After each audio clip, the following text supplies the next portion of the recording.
Ay po ng pagbasura ng Korte Suprema sa petisyon ni na KNP senatorial candidates Butch Anson Roa at Amina Rasul, makakapanayam natin si K4 senatorial candidate Miriam Defensor Santiago. At si Senador Santiago ay tumayo rin pong abogado ng Pangulong Arroyo sa mga disqualification cases. Magandang gabi po, Senador. Good evening, Henry. Una-una po ang iyong reaksyon sa desisyon na ito ng Korte Suprema. Tamang-tama yung ginawa ng Korte Suprema dahil sa ilalim ng ating saligang batas, iisa lang ang paraan na matanggal mo ang presidente. Yan ay sa pamamaraan ng impeachment.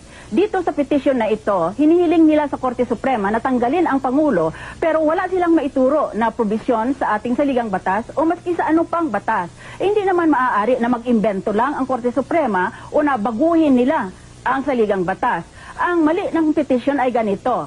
Akala nila na ang nakairal na doktrina ay ang judicial supremacy. Akala nila mas mataas pa ang Korte Suprema ng sasaligang batas. Nagkamali sila dahil ang tama na doktrina dyan ay ang doctrine of constitutional supremacy. Maski ang Korte Suprema dapat sumunod sa ating saligang batas at ang sabi ng saligang batas, impeachment lang ang solong paraan na makapagtanggal ng Pangulo. Pero ito din po ang sinasabi ng mga senatorial candidates ng oposisyon na wala raw sa probisyon sa saligang batas na mari-re-elect o mag-sisik ng re-election ng Pangulo. Kaya itong dahilan nila kaya pinapa-resign nila ang Pangulo. Masyado nilang nadidistort o minamanipula ang nakalagay sa saligang batas. Ang nakalagay diyan ay, as a general rule, ang Pangulo na nakapagsilbi na ng 6 na taon ay hindi na maaring tumakbo pa muli. Pero may exception iyan. Kung biglang natanggal ang isang Pangulo at may naging Pangulong bago, usually ang Vice Presidente, at iyang bagong Presidente ay nakapagsilbi ng hindi humigit sa 4 na taon or less than 4 years, pwede siyang tumakbo muli para sa sarili niyang mandate galing sa taong bayan. Kaya hindi totoo na sasabihin mo na kung sinong naging presidente, bawal sa ilalim ng saligang batas na tumakbo ka muli. Merong exception na binibigay ang ating saligang batas. May 3 pong maestrado ng Korte Suprema ang gusto pang talakayin ng anilay mga iba pang mga constitutional issues na nagkaugnay po ng mga petisyon.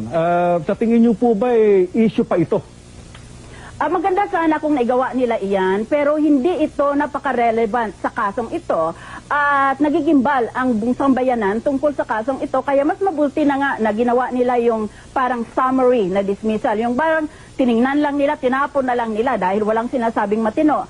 Pero maganda sana kung natalakay din ang mga constitutional issues. Halimbawa mo, ang separation of powers doctrine na ang 3 departamento ng gobyerno, judicial, executive, and legislative, independyente ng isa't isa at co-equal, pantay lang sila sa isa't isa. Pwede bang utusan ng Korte Suprema ang presidente na tumigil nang sa tingin ng presidente gumagawa lang siya ng tama? At maliban diyan, sana nabanggit ng Korte Suprema na noong 1991, meron ng kaso sa Korte Suprema, the case of Mama Jr. versus Court of Appeals, na sinabi na ng Korte Suprema, no writ of prohibition or mandamus will issue against an executive officer if she is merely discharging her official functions. So that's one constitutional issue, the issue of separation of powers. The second constitutional issue is grave abuse of discretion. Nakalagay sa ating saligang batas, maski pantay-pantay at 3 departamento ng gobyerno, maaari na maglitis sa Korte Suprema tungkol sa isang departamento ng gobyerno kung iyan ay gumawa ng grave abuse of discretion. Ang sinasabi ng oposisyon ay na grave abuse of discretion si Pangulong Arroyo. Dito po siguro pumapasok yung isa sa mga basihan ng petisyon ng oposisyon na maaari raw ginagamit ng Pangulong Arroyo ang government funds para sa pangangampanya. Maaring totoo iyan, maaring sinungaling din iyan. Hindi natin malalaman because that is a question of fact. At tanggap sa legal profession that the Supreme Court is not a trier of fact. Kaya kung gusto mong magdebate kayo tungkol sa isang question kung may ginagawa ba talaga o hindi niya ginagawa, iyan ay dapat idulog mo sa trial court. At dito, sa kasong ito, ang trial court is the Commission on Elections because it has the power of preliminary investigation. Kaya hindi ibig sabihin na walang bisa na ang lahat. Kung hindi sinasabi ng Korte Suprema, pumunta kayo, dumulog kayo doon sa COMELEC, hindi sa Korte Suprema. So hindi pa tuluyang natatalakay yung issue. Sabi, pumunta rin sa COMELEC para ang COMELEC na ang magtalakay ng issue. Tama iyan. Pero kung mag-file ng kaso ang COMELEC sa RTC, maaabot iyan ng mga 1 taon pa. Ganyan katagal yan. Nauna niyo pong sinabi na paglabag sa election code yung pagsasampa po ng petisyon ni na Boots Anson Roa at Amina Rasul. Pakipaliwanag lang po.